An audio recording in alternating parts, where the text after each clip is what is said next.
Қазіргі тақырыбымыз Евклид теоремасы. Евклид теоремасы бізде тік бұрыш, үшбұрышта орындалады екен. Так. Байлай қойық. Тік бұрыш болатын болса, былай кетеді, я? Жеттік па? Бірдей болды ма? Нормально ма? Так. Мына бір бұрышы.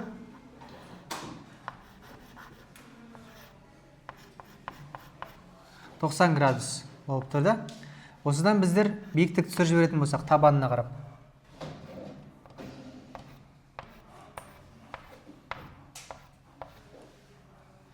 Биіктік түсір. Биіктік тоже немен түседі? 90 мен түседі, я? Енді мен бір нәрсе айта қойсам. Осы жерде неше үшбұрыш пайда болды? Үшеу емес па? Біріншісі, екіншісі сыртындағысымен үшеу болады, я? Осы үш үшбұрышта ұқсас деп айтамын. Логически ойланып көріңдерші. Не үшін? Осы тікбұрыш үшбұрышты мен биіктігін түсіре салдым да, кез келген тікбұрыш үшбұрышта биіктігін түсіретін болсаңдар, үш үшбұрыш біріне ұқсас болады. Болмаса дәлелдеп көрейік. Қараңдар. Мына бір бұрышты альфа дей салайық. Мынау қандай болады? Бетта болады, я? Екеуін қосыңыз 90 ба? Онда альфаның жанындағы бұрышта бетта емес па? Себебі 90 деп тұр ғой екеуі. Дұрыс па? Мынау 90 болып тұр. Мынау бетта болса немене болады? Альфа бола ма? Үш бұрыштың бұрыштарына қараңдаршы. Альфа бетта, альфа бетта, альфа бетта. Бәрі. Түсіндір ма? Мына кіші үш бұрыштың несі бұрыштары альфа бетта, үшінші 90. Мына бір үш бұрышқа қараңдар. Тоже альфа бетта, үшінші 90. Сыртқысына қараңдар. Альфа бетта, үшіншісі 90 градус емес па? Үшеуі де ұқсас па? Бұрыштардың бәрі тең ғой. Үшеуі де ұқсас екен. Енді қараңдар, осы жерде бізде керемет нәрсе бар да. Тік бұрышынан түсіруге тік бұрыш. Любой болса болмайды. Тік бұрышта. Евклид теоремасы осы жағдайға арналған екен. Онда осы үш бұрыштың арасында бір-біріне байланыс бар екен. Қараңдар. Біздер не өткенбіз? Проекция деген нәрсе өткенбіз ғой, я? Мына бір қабырғасын давайте А дейік. Мынаны Б дейік. Целиком қандай болады? С болады. Аның проекциясы. Несі бұл проекция деген? Несі? Көлеңкесі, я? Оны жазсақ та болады, бірақ мына жердің атауын беріп жедік те біздер. Атауы. Аның қай қабырғадағы проекциясы? С қабырғасы мынау? Онда А дейді да индексіне С деп қояды. С қабырғасында проекциясы дейді. Аның көлеңкесі ғой? Көлеңкесі. Мынау С. Соның бойындағы проекциясы. Мынаның проекциясын жазайық онда. Бұның көлеңкесі. Не болып түсетін ерге? Б дейміз, бірақ С-ның қабырғасында проекциясы. Целиком, мынаның барлығы вообще С болып тұр. Толық С болып тұр. Енді қараңдар да, осы жерде мына бір H бар ғой. H деп жаза кетейін, болды. H немене бұл? H-сы. С-ға түсірілген ғой енді. Биіктік, дұрыс па? Индексіне жаза қойық. Болмаса құр H деп тастап кете берсек те болады. Қосымша жазып жүре бермей. Так, енді осы үш бұрышты жеке-жеке қарастырайық.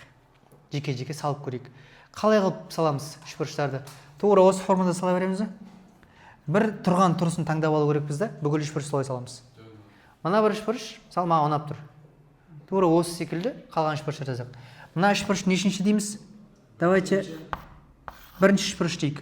Мынаны екінші дейік, сыртқысын үшіншісі дейік. Соны жазамыз. Бірінші үш бұрышпенен мен таңдаймын нені? Екінші үш бұрыш таңдайында екеуінің ұқсастығы бойынша қатынастар жаза кетейік. Бірінші үш бұрыш жаза кетейік. Мынандай. Бірінші үш бұрышта. Мынау қандай? H па? Мынау? А. Мына біреу? А-сы. Қандай етін ердегі бұрыш? Қараңдар. Бетта. Мынау? Альфа еді. Енді екінші үш бұрышты тура осылай не қыламыз ғой? Мынау тұр ғой, тұрғызып қоямыз ғой бұны. Альфа бұрышын жоғарыға қаратып салу керекпіз ғой. Ұқсас деген таңбасын қойдында, нерге екінші үш бұрыш сала кетейік. Түсініп жатсыңдар ма? Екінші үш бұрыш не істедім мен? Мына бетте құлап тұр ғой. Тұрғызып қойдым мен. Альфа бұрышын жоғарыға қаратып. Түзу салып жатырмын ба, қиыс салып жатырмын ба, айтып отырыңдар. Альфа мынау бета. Енді осы тіке тұрғызған кезде қабырғалар қайқа барады? Мына жатып тұрған Б деген тұрған кезде немене болады? Биіктік бола ма? Б немене? Б-сы. Сосын мына Б деген гипотенуза болып тұр ма? Ол гипотенузасына Б-ны қойық. Тағы да немене қалды? H қайқа өтіп кетті?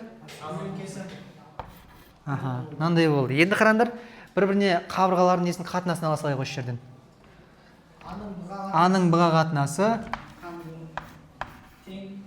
тең H-тың Б-сыға қатынасы А-сының H-ға қатынасы. Қандай еді? Енді осы жерге жақсылап қараңдар да бір нәрсе екі рет жүр. H па? Тең болар ай, тең бая. Бір нәрсе екі рет жүр ма? Қай бөлшектерде? Екінші және үшінші бөлшекте ма? Онда болды, мына қатынас бізге керек. Пропорциясын жасап жіберсек немене пайда болады? H квадрат тең асы бұсы. Міне формула шықты. Бұл нені тапты? Қараңдар, тікбұрыш үшбұрыш тұр ғой, үшбұрыш тұр. Соның биіктігі немен ненің көбейтінсе екен? Екі көсіктің көбейтінсе екен ғой. Мына көсік пен мына көсікті көбейтсем, биіктіктің не шығады екен? Квадрат шығады екен. Ең идеальный керемет формуланы. Байқадыңдар ма? Оп-оңай, биіктіктің квадраты мына көсік пен мына көсікті көбейтінге тең. Мына екі конструкция. Перпендикуляр болып тұрған конструкция біріне көбейте салдық. Тура осы секілді бірінші мен екінші пара болды ма? Бір мен неше пара қылсақ болады тағы да? Бір мен үшті. Кеттік. Бірінші менен пара қыламыз, үшіншіні осылай салып аламыз. Так. Кішкентай етіп сала берейін мен. А болады, мынау H болады, мына біреу. Ой, елки. Асы ма? Асы. Нердегі бұрыш? Аха, айтып тұрыңдар. Жоғарыдағысы альфа, е. Үшінші үшбұрыш қаяқта жатыр? Полный өзі ғой, е. Осыны айналдыра келу керек қой. Гипотенуза қайсы екен көрініп тұр ғой. С болады, е. Осы С болады. Биіктігі немене? Б болып тұр. Ұзын қабырғасы не тұр ғой? Аха, кіші қабырғасы А болып тұр, е. Так, мына жерге ұқсас деп қоямыз да үшінші үшбұрышты. Айтыңдар, мынау қандай қабырға? Кішкентай қабырғасы қандай үлкенде? Гипотенузасы қандай? Так, мына бір бұрышы? Мынау? Альфа болады, е? Болды. Қатынастарын жазып шығайық. Үш қатынас жазамыз, үш қабырғасына. Ішінен какой-то бір екі парасын таңдап аламыз. А бөлінген С. Тең. H бөлінген Б. Тең.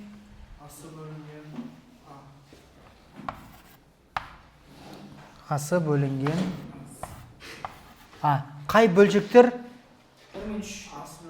Мынаусы мен мынау ма? Дұрыс па? А екі рет қайталанып тұр ғой. Не істейміз осы екеуін? Қатынастар тең ғой. Екеуіне пропорция жазып жіберсем немене пайда болады? А квадрат тең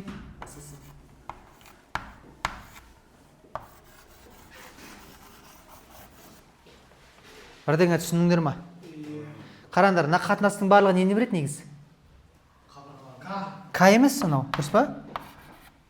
Мынаның бәрі негізінен неден пайда болды?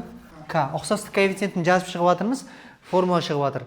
А-ның квадраты асы көбейтілген дейді. А-ның квадраты мына қабырғаны табатын болсақ, не істейді екенбіз? Өзінің көлеңкесі бар ғой. Мынаны не көбейтеді екенбіз?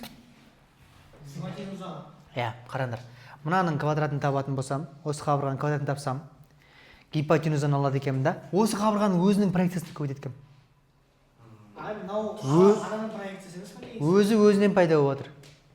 Асы деген А-ның проекциясы ғой. А-ның көлеңкесі ғой себебі. Осы А деген ұзындық табатын болсам, не істейді екенмін? Осыны табатын болсам, гипотенузаны көбейтеді екенмін осы қабырғаның өзінің көлеңкесіне. Жетті ма? Тура осылай енді қандай қатынас қалды бізде? Қайсымен қайсы пара болмады? 2 мен 3 жазамыз онда. 2 және де 3. Так, екінші үшбұрышты айтыңдар, қай қабырғалар түседі? Биіктігі қандай? Аха. Мына кіші катеті қандай? Кіші катеті.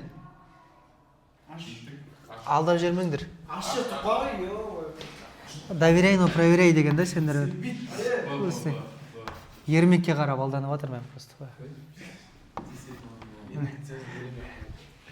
Так, енді үшіншісі сынау емес па?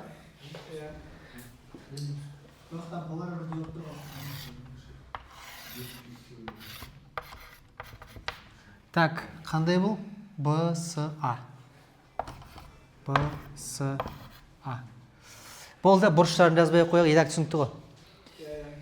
Так, қатынастарын жазайық. Катен Б бөлінген С. БС бөлінген Б. Сосын?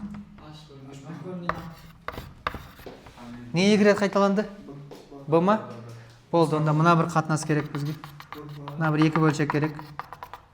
Немене болады екен?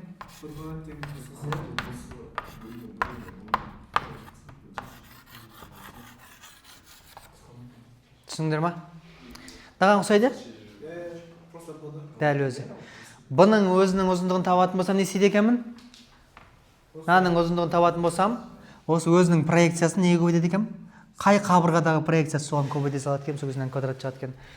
Мына жазылған неше формула жазылды? 3 жазылды. Не деп аталады екен?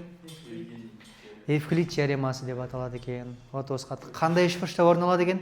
Тікбұрыш үшбұрышта гипотенузаға биіктік түсірілген жағдайда ғана орын алады екен. Осы жағдайдағы есептер келеді. Мына екі катетін беріп қою мүмкін, гипотенузасын өзің тауып алып, биіктігін түсіріп, сол кезде айтады, мына катетінің гипотенузаға проекциясының ұзындығын тап дейді. Сол кезде нені тап деген сөз? Асын тап деген сөз. Асы үшін не істейсіңдер? Формуланы жаза саласыңдар. Асы үшін мынау бар. Мынаны жазасыңдар да, сыны бер жаққа бөліп жібере саласыңдар. Сөйтіп есеп шығарады. Проекциясын тап десе, асын тап дейді, или б-сын тап дейді, или аш тап деп сұрақ қояды сіздерге. Мынау қойылатын сұрақтар. Осы кезде мынау осы үш неден шығады екен сіздерге. Түсінікті ма? Болды.